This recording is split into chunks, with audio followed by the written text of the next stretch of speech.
Il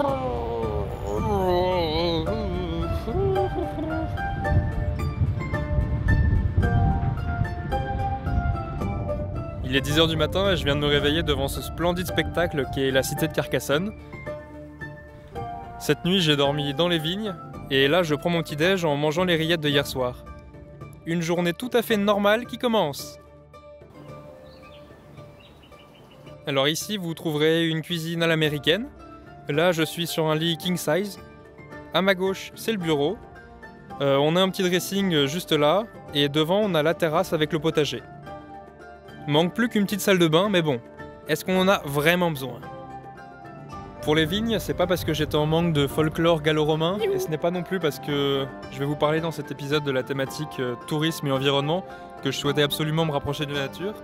C'est juste que à Carcassonne, j'ai trouvé qu'il n'y avait pas beaucoup de logements et pas non plus très accessible niveau prix.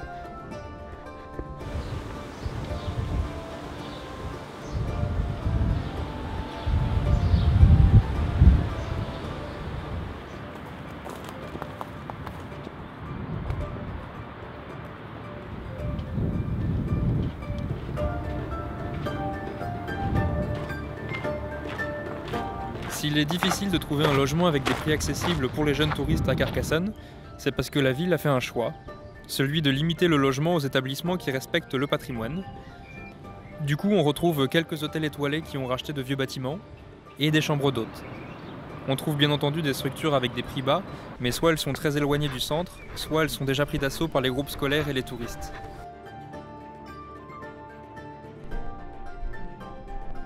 Donc ça limite le logement à ceux qui peuvent se le permettre, mais au moins la ville garde tout son charme et le préserve durablement.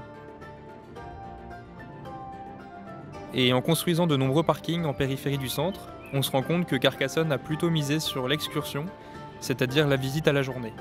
C'est une stratégie qui certes influe sur les revenus de la ville, mais c'est une méthode pour limiter les dégâts causés par un tourisme trop massif. Alors quel que soit le niveau de développement des pays, le tourisme est globalement positif car il génère des revenus, ainsi qu'un certain dynamisme. Mais pour les zones riches en patrimoine et les milieux fragiles des espaces naturels, comment fixer l'équilibre entre protection et tourisme? En raison d'une panne, le TGV numéro 6062 et le TGV RNT-SNCF numéro 929 en provenance Je continue ma route le long de la côte méditerranéenne afin de rentrer dans le vif du sujet.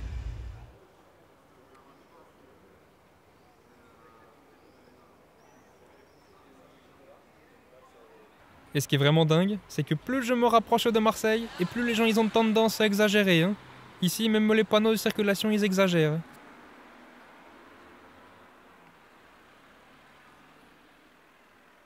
J'ai choisi de traiter la thématique tourisme et environnement en France, car elle peut compter sur de nombreux parcs nationaux, sur des aires marines naturelles et sur des parcs naturels régionaux. En Méditerranée, la France est parmi les plus engagées sur ce point-là. Et bien évidemment, même si certains parcs manquent de budget et d'une gestion cohérente, il y a une réelle volonté de maîtriser au mieux le tourisme dans ces zones fragiles. Bon, et c'est ainsi que je suis arrivé dans la commune la plus étendue de France.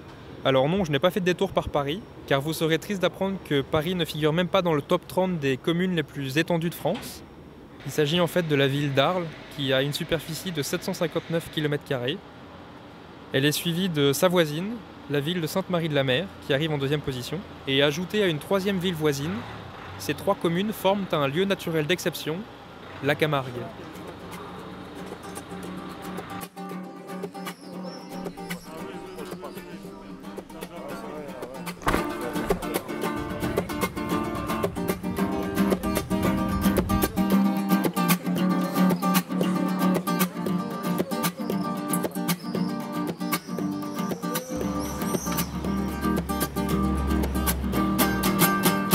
Por el amor de una mujer.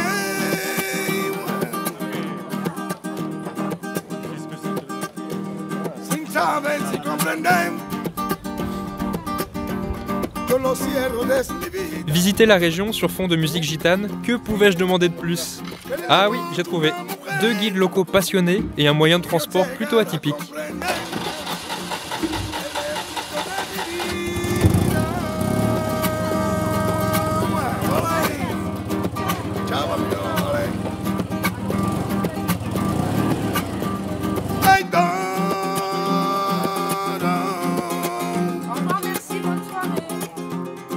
que me parecen como un sueño toda la vida.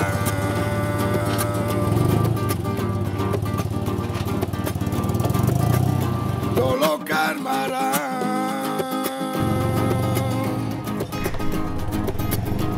Eres tu amor sincero. Por el amor de una mujer, sin saber si comprender, yo lo quiero desde mi vida. Por el amor de una mujer, que yo llegara a comprender el punto de mi vida.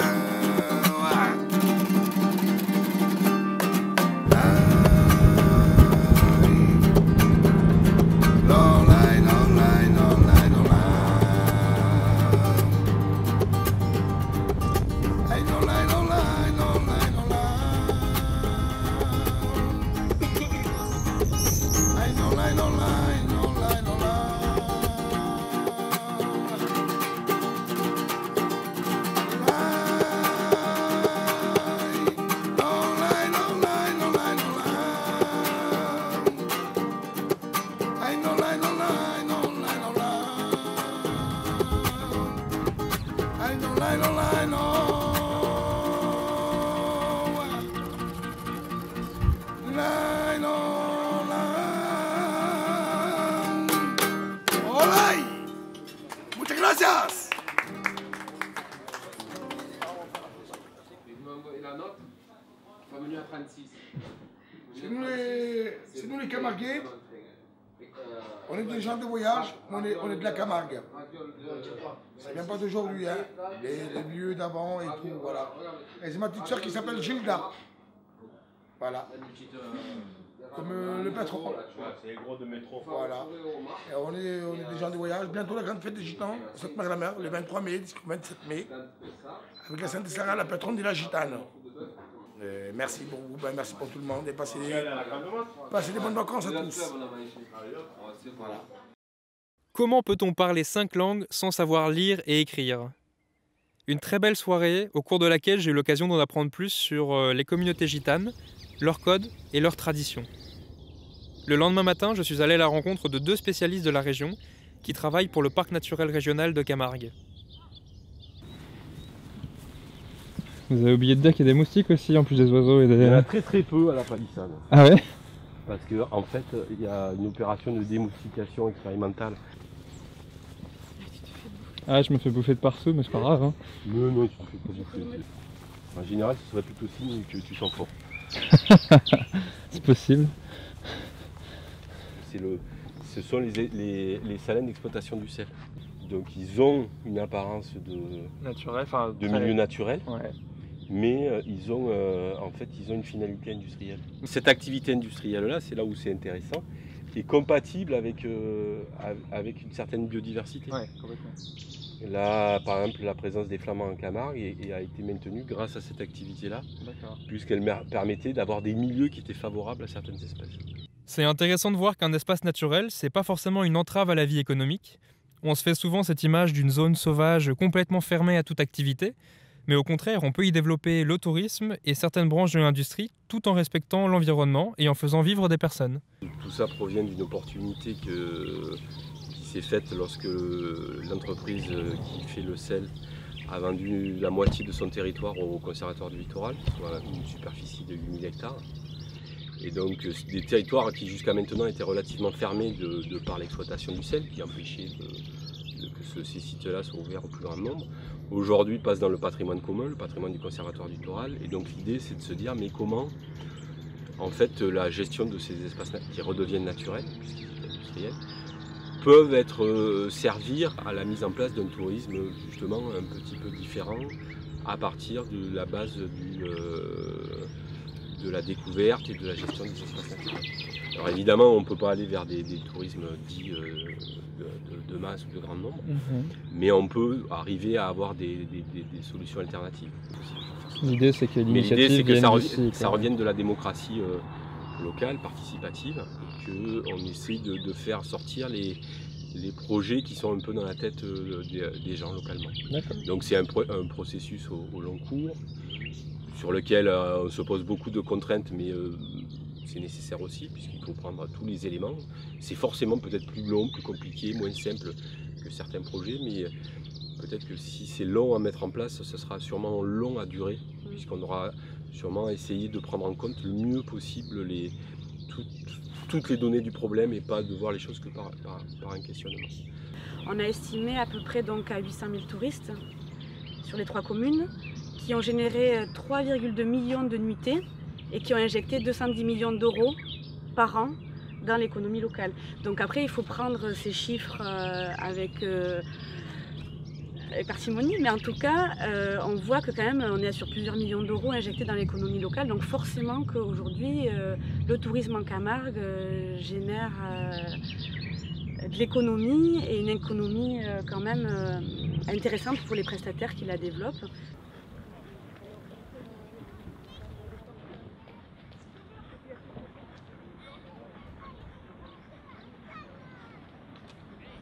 Après un bref coup de vent à Marseille, je suis arrivé à La Ciotat.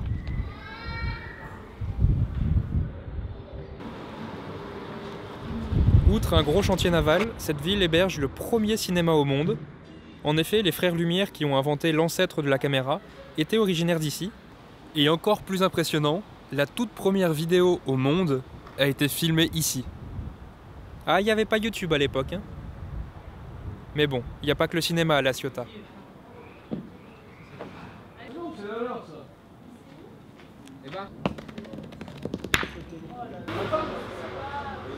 Oh, Odou, mais c'est bon, tu veux faire la partie de boule que j'ai là ou quoi? On y va.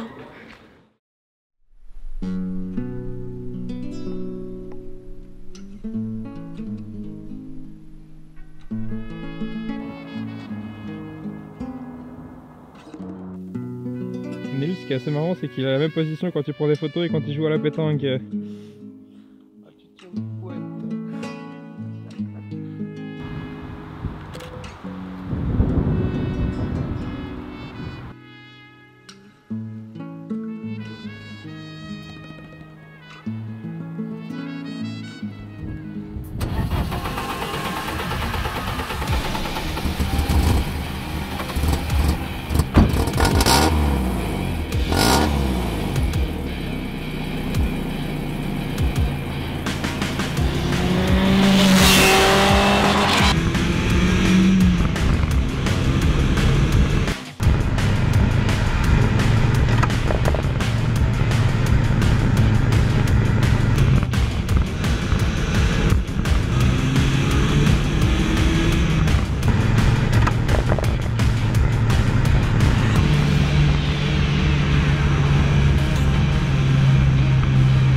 On est où là, Nils? Je dirige vers la calanque de Sougiton, de la réserve naturelle de Marseille. Voilà, c'est un soleil d'aplomb. Et on va tenter de se baigner. Alors, on a pris la combi pour ça, parce qu'au cas où ça fait un peu froid. Mais bon, on est des hommes et Gilda va nous le prouver, il va se baigner sans combi. N'est-ce pas, Gilda? Je suis pas sûr, je ne promettrai rien devant la caméra.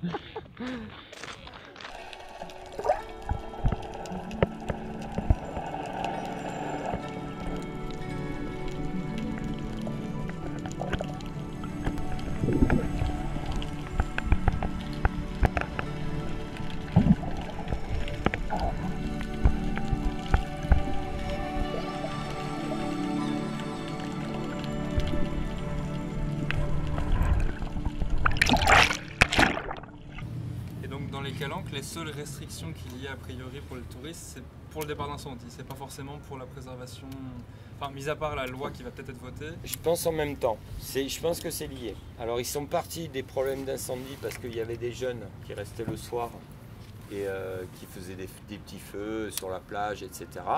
C'est parti de là parce qu'il y a eu 2-3 incendies qui sont partis de là. Après ça a été plus pour effectivement dégradation et pollution. parce qu'ils partaient, ils laissaient leur sac poubelle sur place. Donc voilà.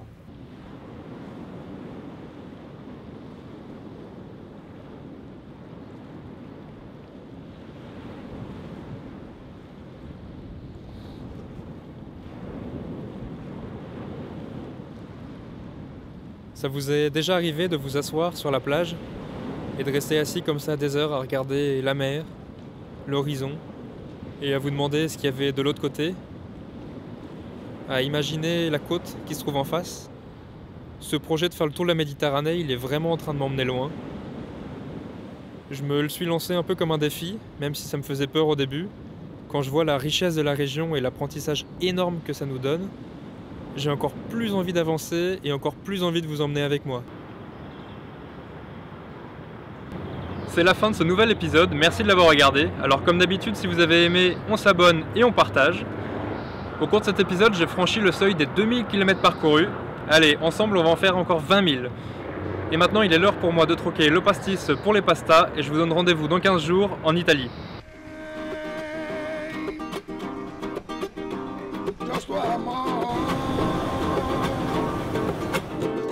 Ida.